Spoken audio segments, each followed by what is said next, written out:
Si Arnold ay ang ikapitong prinsipe ng Adrasia Empire, ngunit ginugugol niya ang karamihan ng kanyang oras sa pagpapanggap bilang isang adventurer sa probinsya dahil ayaw niya sa buhay ng isang prinsipe. Ngunit isang araw, bigla siyang pinauwi ng butler ng pamilya na si Sebas at ipinaalam sa kanya na namatay na si General Dominic.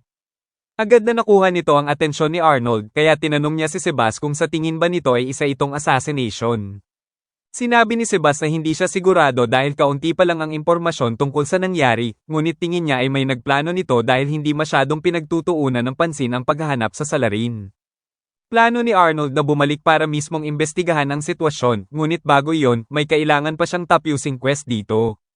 Kaya isinuot niya ang kanyang adventurer disguise at pumunta para patayin ang Minotaur na hinuhuli niya. Kadalasan, gusto niya sanang mas mag-enjoy sa kanyang mga laban, ngunit dahil nagmamadali siya ngayon, nagdesisyon siyang tapusin agad ito. Kaya tinayre niya ang Minotaur ng isang anti-gravity spell. At habang lumulutang ito ng walang kontrol sa ere, tinayre ito ni Arnold ng 3 spells ng sabay-sabay, kaya namatay ito agad. Ilang sandali pa, nagpunta si Arnold sa guild para i-report ang tagumpay ng kanyang misyon, at bilang patunay, dala niya ang sungay ng Minotaur. Namangha ang ibang mga tao sa guild na natalo niya ang isang Minotaur ng mag-isa. Ngunit hindi man lang nagulat ang receptionist dahil inaasahan na ito mula sa isa sa 5 SS-class adventurers ng Imperyo. Naglapag si Arnold ng ilang gold coins sa counter at sinabing ililibre niya ng inumin ang lahat ng naroon, kasama na ang receptionist, at bilang kapalit, gusto niyang mabigyan ng top priority sa susunod na may available na high difficulty quest. Isang request na masayang pinagbigyan ng lahat. Nang matapos ang mga kailangan niyang gawin sa guild, pumunta si Arnold sa isang madilim na eskinita, hinubad ang kanyang adventurer disguise, at nagbukas ng portal para makabalik na siya sa kabisera upang asikasuhin ang mga bagay doon. Pagbalik niya, ang una niyang ginawa ay makipagkita sa ikawalong prinsipe, ang kanyang kapatid na si Leonard, para alamin kung ano ang nangyayari. Tinanong niya si Leonard kung totoo bang patay na si Dominic at kinumpirma ito ni Leonard. Nakukonsensya siya dahil ang tanging dahilan kaya namatay si Dominic ay dahil nasa panig niya ito. Tinanong ni Arnold kung may ideya ba si Leonard kung sino ang nasa likod nito, ngunit sinabi ni Leonard na hindi siya sigurado. Kung ganoon, tinanong siya ni Arnold kung ano ang balak niyang gawin tungkol dito. At sinabi ni Leonard na mas gusto niyang iwasan ang pakikipag-away sa loob ng pamilya, isang sagot na inaasahan na ni Arnold. Ngunit sinabi niya kay Leonard na kung hindi ito sasali sa labanan para sa trono tulad ng iba nilang mga kapatid, siya ang pupuntiryahin ng iba hanggang sa tuluyan nilang maubos ang kanyang paksayon. At kasama na roon si Arnold pati ang kanilang ina. Naintindihan ni Leonard ang punto ni Arnold kaya humingi siya ng tawad sa pagiging hindi makapagdesisyon hanggang ngayon at idineklara na opisyal na siyang sasali sa laban para sa trono. Natuwa si Arnold na marinig ito at siniguro kay Leonard na tutulungan niya ito sa bawat hakbang. At ang una nilang kailangan gawin ay bumuo ng isang malakas na puwersa para walang makapagbanta sa buhay ni Leonard. Para magawa ito, sinabi ni Arnold na lalabas siya para maghanap ng mga kaalyado, ngunit sinabihan niya si Leonard na huwag masyadong umasa dahil halos lahat ng malalakas na noble ay kabilang na sa ibang paksayon. Sinabi ni Leonard na naiintindihan niya at pinasalamatan niya si Arnold sa tulong nito, ngunit sa totoo lang, tingin ni Leonard ay mas nararapat na maging imperial candidate si Arnold dahil mas magaling ito kaysa sa kanya. Ngunit mabilis na tinutulan ni Arnold ang ideyang iyon dahil ang gusto lang niya ay mamuhay ng tahimik at makapag-asawa balang araw, at hindi niya yun magagawa kung siya ang magiging Emonitor. Kaya kailangan niyang si Leonard ang maging Emonitor. Kinalaunan, nakikipag-usap si Arnold kay Sebas. At tinanong siya ni Sebas kung bakit hindi niya ipinaalam kay Leonard na isa siyang SS rank adventurer. Ngunit sinabi ni Arnold na hinding-hindi niya maaaring gawin iyon dahil ipinagbabawal ang ancient magic sa mga miyembro ng royal family, at ang buong adventurer kit ni Arnold ay nakasentro sa ancient magic. Kaya kung ibubunyag niya ang kanyang sarili, magdudulot lang ito ng gulo sa paksayo ni Leonard. Kahit na, ipinaalala ni Sebas kay Arnold na ang kanyang adventurer persona ay itinuturing na isa sa pinakamalakas na tao sa bansa. Kaya sigurado siya na ang pagkakaroon ng ganitong tao sa kanyang panig ay magiging malaking bentahe para kay Leonard. Bawal man o hindi. At alam iyon ni Arnold, ngunit gusto niya pa rin itong itabi bilang last resort. Bukod pa rito, mas gusto niya kung patuloy na iisipin ng mga tao na isa lamang siyang walang kwentang prinsipe dahil mas madaling talunin ang kalaban na minamaliit ka. Tinanong niya si Sebas kung mayroon pa bang mga noble household na hindi pa kumakampi sa ibang paksayon, at ipinaalam sa kanya ni Sebas na mayroon na lamang iisa, ang pamilya Kleiner. Nagulat si Arnold nang marinig ito dahil ang mga Kleiner ay isang malaking pamilya, kaya nagtaka siya kung bakit hindi pa sila kumakampi sa kahit anong paksayon. Alam niya na siguro ay may dahilan ito, kaya tinanong niya si Sebas kung may alam itong mga detalye, at ipinaalam sa kanya ni Sebas na ang kanilang teritoryo ay kasalukuyang nakararanas ng invasion ng mga magical beasts, at malayo pa sila sa pagresolba sa isyong ito, kaya wala pa silang oras para makialam sa Royal Selection Battle.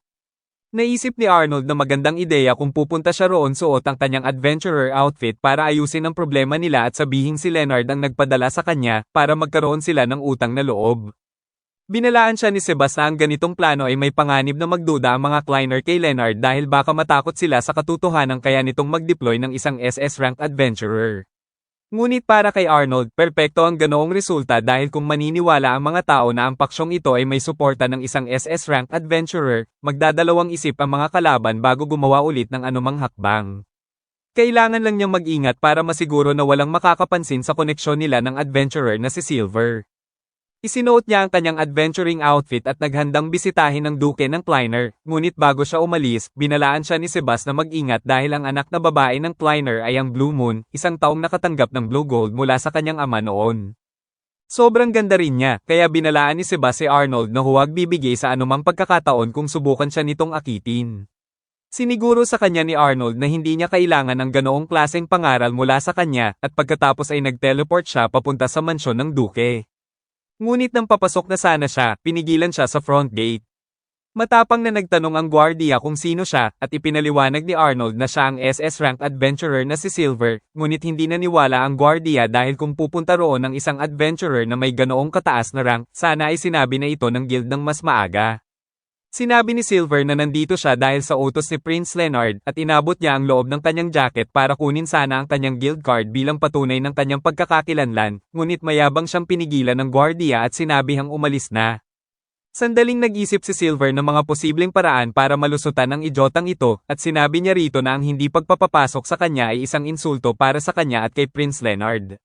Ngunit ng mga oras na iyon, napansin niyang nakatingin sa kanya ang anak na babae ng duke mula sa bintana, at napagtanto niyang kasing ganda nga talaga ito ng mga usap-usapan, dahil isang tingin lang niya rito ay pakiramdam niya ay bibigay na siya, kahit hindi pa sila nagkakausap. Nagdesisyon si Silver na umalis na muna at nag-teleport pabalik sa kastilyo. At nagulat si Sebas nang makita siyang nakabalik agad, ngunit ipinaliwanag niya na nagkaroon ng pagbabago sa plano. Kaya ngayon, imbes na si Silver ang bumisita sa kanila, si Arnold na ang pupunta.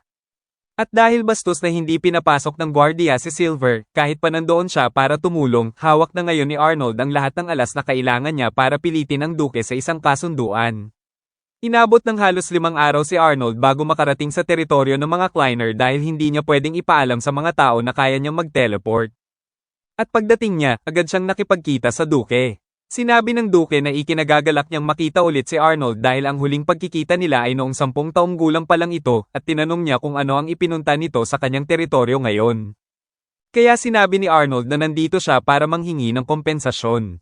Tinanong siya ng duke kung ano ang sinasabi niya, ngunit sumigaw si Arnold at sinabihang huwag itong magmamaang-maangan dahil si Prince Leonard, mula sa kabutihan ng kanyang puso, ay nalaman ng tungkol sa Beast Invasion na pinagdurusahan ng teritoryo ng duke at nagdesisyong humingi ng tulong sa adventurer na si Silver. Ngunit walang galang siyang pinaalis ng duke. Natataranta na tumayo ang duke nang marinig niyang binanggit ni Arnold ang pangalang Silver dahil nakilala niya ito bilang pangalan ng sikat na SS-rank adventurer. At nagtanong siya kung talagang may ganoong tao na nagpunta roon dahil wala siyang nabalita ang ganoon. Sumigaw si Arnold at tinanong kung tinatawag ba siyang sinungaling ng duke, at sumakay naman si Sebas, nagpanggap bilang good cop at sinabi kay Arnold na posibleng hindi talaga alam ng duke ang nangyari. Kaya sinabi niyang baka mas mabuting bigyan muna ng oras ang duke para imbestigahan ang sitwasyon at alamin ang buong katotohanan. Pumayag si Arnold na gawin ito, kaya umalis ang duke para magtanong-tanong tungkol sa issue. At nang makalabas ito ng kwarto, ngumiti si Arnold dahil ganitong-ganito niya inaasahang mangyayari ang lahat. Ilang sandali pa, narinig ni Arnold na sinisigawan ng duke ang anak nitong lalaki, at maya-maya pa, kinaladkad ng duke ang kanyang anak para humingi ng tawad kay Arnold. Ipinaliwanag niya na iniwan niya sa kanyang anak ang pamamahala sa pagbabantay sa gate ilang araw na ang nakalipas bilang isang character building exercise, at isang lalaki na nagpakilalang si Silver ang dumating, ngunit walang pag-aalinlangang pinaalis ito ng kanyang anak. Sinabi ng anak ng duke na walang mag-aakala na bigla na lang lilitaw ang isang SS-ranked adventurer, kaya inakala niyang isa lamang itong impostor. Ngunit sinabi ng Duke na hindi pa rin ito sapat na dahilan para hindi muna kumpirmahin ang pagkakakilanlan nito bago siya ipagtabuyan. Nagsalita si Arnold at tinanong ang Duke kung paano niya planong itama ang pagkakamaling ito dahil matapos makaranas ng ganoong klaseng pambabastos, baka hindi na gustuhin ni Silver na makipagtulungan kay Leonard. Napagtanto ng Duke kung gaano kaseryoso ang sitwasyon, kaya inialay niya ang kanyang buhay bilang pambayad sa nangyari. Ngunit sinabi ni Arnold na hindi niya kailangan ang buhay ng Duke o ang buhay ng anak nito dahil walang maidudulot na benepisyo sa kanya ang mga bagay na iyon. Bigla na lang nagmamadaling pumasok sa kwarto ang anak na babae ng Duke at tinanong si Arnold kung tatanggapin ba nito ang kanilang paghingi ng tawad kung iaalay niya ang kanyang sarili sa kanya. Nagmakaawa ang Duke kay Arnold na huwag anumanin si Finn dahil hindi nito alam ang sinasabi nito, ngunit sinabi ni Finn sa lahat na nagkataong nakita niya si Silver sandali noong araw na dumating ito roon. At wala siyang ginawa para pigilan ang sitwasyong ito, kaya kasing guilty rin siya ng lahat. Parehong nagmakaawa ang Duke at ang anak nito kay Arnold na huwag isali si Finn dito at parusahan na lang sila dahil sila ang may kasalanan. At sinabi ni Sebas kay Arnold na dahil nakikita naman ang pagiging sinsero nila sa kanilang paghingi ng tawad, baka gusto nitong ikonsidera na maging maluwag sa kanila.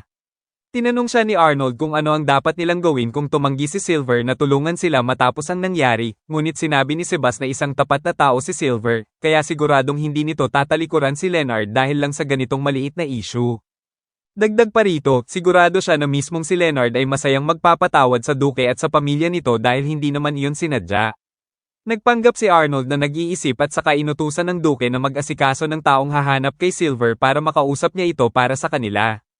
Nauwi sa pag-alis nilang dalawa ni Finn para makipagkita kay Silver, at para maging kapanipaniwala ito, gumawa si Arnold ng isang ilusyon ng kanyang sarili na magpapanggap bilang Silver habang nandoon din siya, kaya hindi magsususpecha si Finn na siya talaga ang totoong Silver. Pinalabas niyang dismayado si Silver at sinabing nagpunta lang siya roon para tumulong dahil pakiusap ito ni Leonard. Ngunit hayagan pa rin nila siyang binastos. Gayunpaman, may tungkulin pa rin siyang tuparin ang pakiusap ni Leonard. Kaya hanggat napapasang-ayon ni Arnold ang Duke na manumpa ng katapatan kay Leonard sa Royal Selection, handa siyang iligtas ang teritoryo. Sinabi ni Arnold na hindi pa niya aktwal na nakukuha ang pangako ng Duke tungkol sa bagay na iyon, ngunit sigurado siyang handang ibigay ng Duke ang suporta nito kung tutulong si Silver. Gayunpaman, sinabi ni Silver na hindi pa siya handang magtiwala sa salita lang ng Duke dahil pwede silang traidorin nito anumang oras. Kaya hanggat hindi ito pumipirma sa isang binding contract, hindi kikilos si Silver para tumulong. Pagkarinig nito, iniyuko ni Arnold ang kanyang ulo at nagmakaawa kay Silver na iligtas muna ang teritoryo dahil mas maraming buhay ang mawawala kung maghihintay pa sila. At ang pagkakita kay Arnold na nagmamakaawa para sa kanilang teritoryo ay talagang naantig ang puso ni Finn at naniwala siyang isa talagang maalaga at mabuting lalaki si Arnold. Dahil sa pamimilit ni Arnold, pumayag din sa huli si Silver na tanggapin ang trabaho at ubusin muna ang mga halimaw. Ngunit sinabi niya kay Finn na umaasa siya sa kanya na kumbinsihin ang pamilya ng Duke na kumampi kay Leonard dahil kung hindi ay hindi niya sana gagawin ito. Pagkatapos noon, nakahanda nang umalis sina Arnold at Finn, ngunit bago sumakay si Arnold sa karwahe kasama si Finn, sinabi ni Sebas sa kanya na bilib siya sa nagawa nitong pagbuo ng isang magical illusion para gumanap na Silver, dahil hindi pa siya nakakakita ng ganitong mahika kailanman.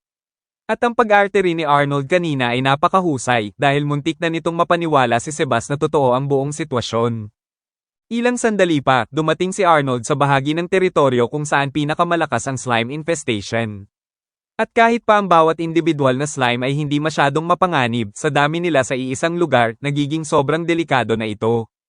Isang adventurer party na binubuo ng 2 A-ranks at 4 na B-ranks ang ipinadala na para tulungang ayusin ang sitwasyon, ngunit kulang sila sa lakas na kailangan para patayin ang mother slime na gumagawa ng lahat ng mas maliliit na slimes na ito. Ayaw ni Silver na maging bastos, kaya tinanong niya sila kung handa ba silang tumabi muna at hayaan na lang siyang tapusin ang quest na ito. At nakilala siya ng leader ng party bilang isang SS-ranked adventurer, kaya sinabihan niya itong sige lang dahil wala sa kanila ang sapat na lakas para gawin ito. Nakaramdam ng kaunting pagkadismaya ang leader dahil sa kung gaano siya kaina at kawalan ng kakayahan na ayusin ang sitwasyon doon, ngunit siniguro sa kanya ni Silver na hindi naging walang silbi ang presensya niya dahil kung wala siya at ang kanyang team doon, tiyak na mas kumalat pa ang infestation kaysa sa ngayon. Lumingon si Silver sa direksyon ng Mother Slime, itinaas ang kanyang kamay, at gumamit ng isang sinaunang spell na sumira sa lahat ng nasa direksyong iyon, kabilang na ang Mother Slime. Pagkatapos ay humarap siya pabalik sa grupo at sinabing maaari nilang angkinin ang kredito para dito kung gusto nila dahil hindi naman talaga siya interesado sa pagiging tanyag. At pagkatapos noon, nag-teleport siya pabalik sa kanyang kwarto. Hinubad niya ang kanyang maskara para tuluyan na siyang makapagpahinga. Ngunit lingid sa kanyang kaalaman, pumunta pala si Finn sa kanyang kwarto para hanapin siya. Kaya nakita niya itong hinuhubad ang kanyang kasuotan at napagtanto niyang siya si Silver. Hiningi ni Arnold ng paliwanag kung ano ang ginagawa niya rito. Kaya humingi ng tawad si Finn at ipinaliwanag na gusto sana siyang dalhan ng merienda kanina. Ngunit nang makarating siya, walang tao sa kwarto. Kaya pumasok na lang siya at iniwan ang merienda sa mesa roon at sakto namang nag-teleport siya papasok. Sinisisi ni Arnold ang sarili niya dahil naging pabaya siyang iwanang hindi nakakandado ang pinto ng kwarto niya. Ngunit ngayong nalaman na ni Finn ang kanyang sikreto, hindi niya ito basta-basta pwedeng paalisin. Nangako si Finn na wala siyang pagsasabihan tungkol sa sikretong pagkatao nito kahit kanino, ngunit mukhang hindi kumbinsido si Arnold dahil medyo malakas ang pagkakasabi ni Finn. Napagtanto ni Finn ang ginawa niya at muling humingi ng tawad. Ngunit hindi naman masyadong nag-aalala si Arnold dahil nalagyan na niya ng soundproofing spells ang buong kwarto. Kahit paano, nagulat siya kung gaano kakalmado si Finn sa buong sitwasyon. At tinanong niya ito kung hindi ba siya nag-aalala na baka subukan siyang patahimikin ito gamit ang dahas. Gayunpaman, hindi man lang sumagi sa isip ni Finn yun dahil, sa pagkakakilala niya kay Arnold, hinding-hindi ito gagawa ng ganoong bagay. At kung patayin man siya nito, ibig sabihin lang noon ay kailangan talaga itong gawin, kaya handa niya itong tanggapin. Hindi makapaniwala si Arnold na ganoon na lamang kalaki ang tiwala ni Finn sa kanya pagdating sa buhay nito. Ngunit ipinaalala sa kanya ni Finn na siya pa rin ang bayaning nagligtas sa kanilang nasasakupan, bilang si Arnold man o bilang si Silver. Kaya natural lang na magtiwala siya dito. Inamin niya na medyo nakakalito pa rin para sa kanya na intindihin kung paano ito nakapunta sa dalawang lugar ng sabay noong nakaraan, ngunit malinaw na sa kanya ngayon na siguro ay sinusubukan ni Arnold na isipin ng mga tao na isa lamang siyang walang kwentang prinsipe para sa kapakanan ni Leonard na nagpapamukhang mas kagalang-galang pa sa kanya. Pagkakita sa ngiti niyang iyon, hindi talaga kayang sikmurain ni Arnold na patahimikin siya, kaya pumayag siyang paalisin ito. Ngunit pinasumpa niya ito na hindi niya ibubunyag ang kanyang sikreto anuman ang mangyari, at sinabi ni Finn na lubos niyang naiintindihan ito. Makalipas ang ilang sandali, nakipagpulong ang duke sa mga A-rank adventurer na kapaparating lang pagkatapos ubusin ang natitirang mga slime. At bilang pasasalamat, sinabi niya sa kanila na naghanda siya ng kaunting dagdag na pera bukod sa karaniwang pabuya sa misyon, ngunit magalang siyang tinanggihan ng mga adventurer dahil sa tingin nila ay hindi nila ito deserve. Dahil hindi naman talaga sila ang lumutas sa totoong problema, ngunit nangako sila na kung kailanganin ulit ng duke ang tulong nila, sisiguraduhin nilang sapat na ang lakas nila para solusyonan ito gamit ang sarili nilang mga kamay. Pagkatapos noon, umalis na ang mga adventurer, at humarap ang duke kay Arnold para magpasalamat sa pagligtas sa kanyang teritoryo. At tulad ng ipinangako, sumumpa siyang gagawin ang lahat ng kanyang makakaya para siguraduhin si Leonard ang magiging susunod na hari. Masisiyahan si Arnold na nasa panig nila ang mga Kleiner dahil nangangahulugan ito na sa wakas ay maituturing na si Leonard bilang ikaapat na puwersa sa labanan para sa trono. At habang pinag-uusapan nila ang tungkol sa pagmamana ng trono, binanggit ng duke na hiniling ni Finn sa kanya na ipadala siya kasama ni Arnold para magsilbing kanilang ambasador. Nagulat si Arnold nang marinig iyon, at inamin ng duke na nagulat din siya nang imungkahi niya ito. Ngunit hindi siya makatanggi sa kanyang anak na babae, kaya kung gusto talaga nitong sumama, hindi niya ito pipigilan. Sa una ay sinubukan ni Arnold na tanggihan ang alok dahil nararamdaman niyang magiging komplikado ang mga bagay-bagay kung kasama si Finn, ngunit nagpumilit ang duke. Kaya ng araw ding iyon, sabay na bumiyahe sina Arnold at Finn pabalik sa kastilyo. Sa kalagitnaan ng biyahe, naramdaman ni Finn na parang may inis si Arnold, ngunit nilinaw nitong mas naiirita siya kaysa naiinis dahil hindi niya inaasahang sasama ito sa kanya. Ipinaalala niya kay Finn na ang mga alitan sa pagmamana ng trono sa maharlikang pamilya ay nauuwi sa madugong patayan ng ilang beses sa kasaysayan, at ang personal na paglahok dito ay maglalagay sa kanya sa panganib, ngunit alam na iyon ni Finn. At sinabi nitong gusto lang niyang makapaglingkod kay Arnold sa abot ng kanyang makakaya para makabayad siya ng utang na loob sa kanya. At isa pa, naisip niyang mas makakapagpahinga ito ng maayos kung malapit siya para masiguro nitong hindi niya ibubunyag ang kanyang sikreto. 5 araw ang lumipas, nakarating din sila sa kastilyo at pagdating nila roon, binalitaan ni Arnold si Leonard sa lahat ng nangyari dahil walang kahit ideya si Leonard na ginagawa pala iyon ni Arnold. Pinili rin ni Arnold na panatilihin ang kasinungalingan na siya at si Silver ay dalawang magkaibang tao, umabot pa sa puntong kinwestiyon niya ang motibo ni Silver sa pakikipagtulungan sa kanila nang banggitin ni Leonard na ang galing dahil alam ni Arnold kung paano makipag-ugnayan sa isang SS-rank adventurer. Sinabi niya ito para hindi masyadong umasa si Leonard sa kapangyarihan ni Silver, at kahit paano ay naiintindihan naman ni Leonard ang puntong gustong iparating ni Arnold. Ngunit wala siyang duda na siguro ay mabuting tao si Silver kung iniligtas nito ang teritoryo ng mga Kleiner. Bago makalimutan ang tungkol sa mga Kleiner, naalala ni Leonard na nabanggit ni Arnold na bumalik siya kasama ang isang ambasador mula sa kanilang pamilya. Kaya tinanong niya kung sino ito, at saktong pumasok si Finn para ipakilala ang kanyang sarili. Nakilala siya ni Leonard bilang ang Blue Moon at sinabing masaya siyang nasa panig nila ito, ngunit para dumiretso na sa usapan, tinanong ni Leonard kung paano pinaplano ni Arnold na isali si Finn sa mga plano nila. Sinabi ni Arnold na gusto niyang gamitin ang ganda at karisma ni Finn sa pamamagitan ng pagpapatakbo sa kanya sa karamihan ng kanilang mga negosasyon, na ikinatuwa namang gawin ni Finn, at bukod pa rito gusto niyang palagi itong labas-masok sa kastilyo para makita siya ng mga tao at kilalanin na sinusuportahan nga ng mga Kleiner ang paksayo ni Leonard. Tinanong pagkatapos ni Arnold si Leonard kung may naisip pa siyang ibang tao na pwede nilang maging kaalyado, ngunit sinabi nitong wala na masyadong pagpipilian dahil lahat ng malalakas ay sumali na sa kabilang tatlo. Tungkol sa kabilang tatlo, inamin ni Finn na hindi siya masyadong maalam sa mga isyu ng maharlikang pamilya, kaya umaasa siyang mabibigyan nila siya ng kaalaman kung sino ang tatlong karibal ni Leonard. Nagulat si Leonard na hindi ipinaliwanag ni Arnold ang sitwasyon sa kanya habang bumibiyahe sila papunta rito, ngunit sinabi ni Arnold na pinagod siya ni Finn sa pagtatanong ng napakaraming walang kwentang bagay kaya hindi na siya nagkaroon ng pagkakataon. Humingi ng tawad si Finn dahil naging pabigat siya, ngunit nagkomento si Leonard na siguro ay gusto talaga siya ni Arnold dahil karaniwan ay hindi ito mag-aabalang sagutin ang mga tanong na sa tingin niya ay walang kwenta, at gamaan ang pakiramdam niya nang marinig ito. Gayunpaman, sinabi ni Arnold na patuloy lang ito sa pagsasalita kahit sinubukan na niya itong balewalain. Kahit na, pagdating sa mga kalabang kandidato sa pagkamaharlika, nandyan ang ikalawang prinsipe na si Eric Rex, at hindi lang niya kontrolado ang malaking bahagi ng burokrasya ng imperyo, kilala rin siya bilang isang matalinong individual sa buong kaharian. Sumunod ay ang ikatlong prinsipe na si Gordon Rex, at siya sa ngayon ang pinakamalakas na puwersa sa militar, at ang huli ay si Xander Rex, na may pambihirang talento sa mahika at malawakang kinikilala ng mga mage sa buong imperyo. Ang tatlong ito ay pare-pareho ng maimpluwensya sa simula pa lang, ngunit mas lalo pa nilang pinalawak ang kanilang impluwensya para makamit ang trono, at karamihan sa mga noble ay pumili na ng susuportahan sa tatlong ito. 3 taon nang nagaganap ang alitan sa pagmamana ng trono, at nagsimula ito pagkatapos mamatay sa labanan ng kanilang pinakamatandang kapatid na si Willem. Kung hindi siya namatay, hindi sana mangyayari ang buong labanang ito para sa trono, ngunit ngayong wala na si Willem, kailangan nilang maging hari si Leonard dahil iyon lang ang tanging paraan para sila makaligtas. Saktong pagkatapos noon, pumasok ang maid ni Leonard na si Marie na may hawak na sulat, at nang iabot niya ito kay Leonard, naging seryoso ang ekspresyon nito dahil iyon ang mga sulat ng tugon mula sa lahat ng noble na pinadalhan niya ng mga panukala. At halos lahat sila ay tinanggihan siya at pinili ang isa sa mga kapatid niya, kadalasan dahil sa pera. Sa kasamaang palad, wala talagang kakayahang pinansyal si Leonard para tapatan ng perang inaalok ng mga kapatid niya, kaya wala siyang magagawa.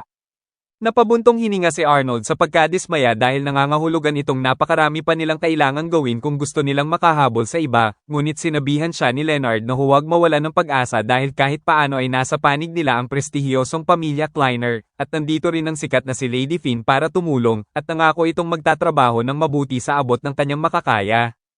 Ngunit makalipas ang 2 araw, niyaya na niya si Arnold na mag-day off kasama siya. Sinabi niyang gusto sana niyang maglibot sa Royal Capital kasama siya dahil bago lang siya rito, ngunit tinanggihan ni Arnold ang ideya dahil masyado itong makakaagaw ng atensyon kung lilibot ito sa bayan. At sigurado namang marami pa rin itong kailangang gawing trabaho. Gayunpaman, ipinaalam sa kanya ni Finn na wala pa naman talaga siyang natatanggap na imbitasyon kamakailan, kaya wala siyang anumang trabahong gagawin. Ipinunto rin ito na hindi siya makakaagaw ng atensyon kung magdidiskis siya, ngunit ang disguise pala na naiisip niya ay isang salamin sa mata na wala namang maitutulong para itago ang kanyang pagkatao.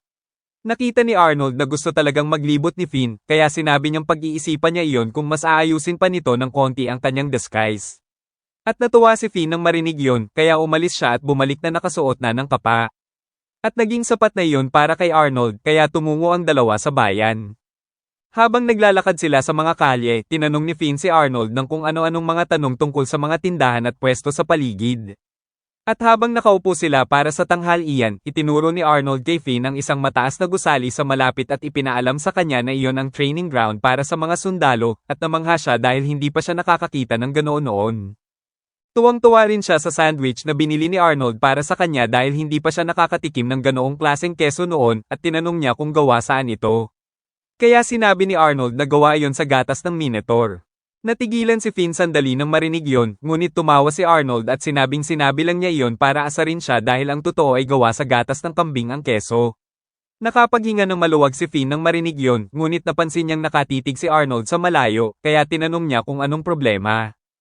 At sinabi nitong inaalala lang niya kung paano siya nakikipaglaro tulad ng mga bata roon noong maliit pa siya. Saktong sa pagkakataong yon, hindi sinasadyang matalsikan ng isa sa mga bata si Finn gamit ang water ball, at kahit hindi siya nasaktan, nabasa ng husto at naging nanganganinag ang kanyang damit, kaya natarante siya. At hinayla siya ni Arnold papunta sa kanyang sastra para makakuha ng bagong damit na maisusuot niya. Sinabihan niya si Finn na pumili ng kahit anong damit na gusto niya, ngunit hindi nito alam kung ano ang pipiliin. Kaya hiniling niya kay Arnold na pumili na lang para sa kanya. At dahil nagpupumilit ito, pumili si Arnold ng puting damit na sa tingin niya ay babagay rito. Habang nagpapalit si Finn, pabirong tinanong ng sastre si Arnold kung naiisip na ba nitong lumagay sa tahimik dahil bihira itong lumabas kasama ang isang babae na tulad ni Finn. Ngunit ibinaliwala lang ni Arnold ang ideya at sinabing walang namamagitan sa kanila ni Finn. Gayunpaman, nang matapos magpalit si Finn at lumabas ng suot ang damit na pinili ni Arnold, napansin ng sastre na nagliwanag ang mga mata ni Arnold, at iyon na ang pinakamalinaw na senyales ng interes na nakita niya. Sinabi ni Arnold sa sastre na papuntahin na lang niya si Sebas mamaya para bayaran ang damit, at sinabihan ng sastre sina Arnold at Finn na mag-enjoy sa natitirang oras ng kanilang date. Ngunit pareho silang nahiya at sinabing hindi ito isang date. Pagkatapos noon, ipinagpatuloy ni na Arnold at Finn ang paglilibot sa bayan para bisitahin ang lahat ng magagandang lugar. At pagsapit ng gabi, sinabi ni Arnold na oras na para tuluyan na silang umuwi. Ngunit may isa pang tindahan na gusto munang puntahan si Finn. Kaya tinanong niya si Arnold kung pwedeng maghintay ng sandali at pumayag naman ito. Ngunit sinabihan niya itong bilasan lang. Nagpasalamat si Finn at tumungo sa loob ng tindahan. Ngunit habang mag-isang nakatayo si Arnold sa labas, nilapitan siya ng isang grupo ng mga noble mula sa pamilya Holsworth, sa pangunguna ni Guido Holsworth, na nagbabalak manggulo. Sa madaling salita, dahil itinuturing si Arnold bilang isang walang kwentang prinsipe, lumapit si Guido para haminin siya ng away dahil naniniwala itong walang kalaban-laban si Arnold. At sa kabila ng katotohanan na kayang tapusin ni Arnold ang buhay niya kung gugustuhin nito, pinili nitong tumayo na lang doon at tanggapin ang pang-aabuso para hindi mabuking ang kanyang sikreto. Gayunpaman, nakita ni Finn ang nangyayari, at hindi siya papayag na manood lang habang inaabuso si Arnold. Kaya lumabas siya at ipinakilala ang kanyang sarili bilang anak ng pamilya Kleiner at bilang ang Blue Moon, kaya medyo natarante si Guido dahil hindi niya inaasahang may ganoong kaimpluwensyang kasama si Arnold.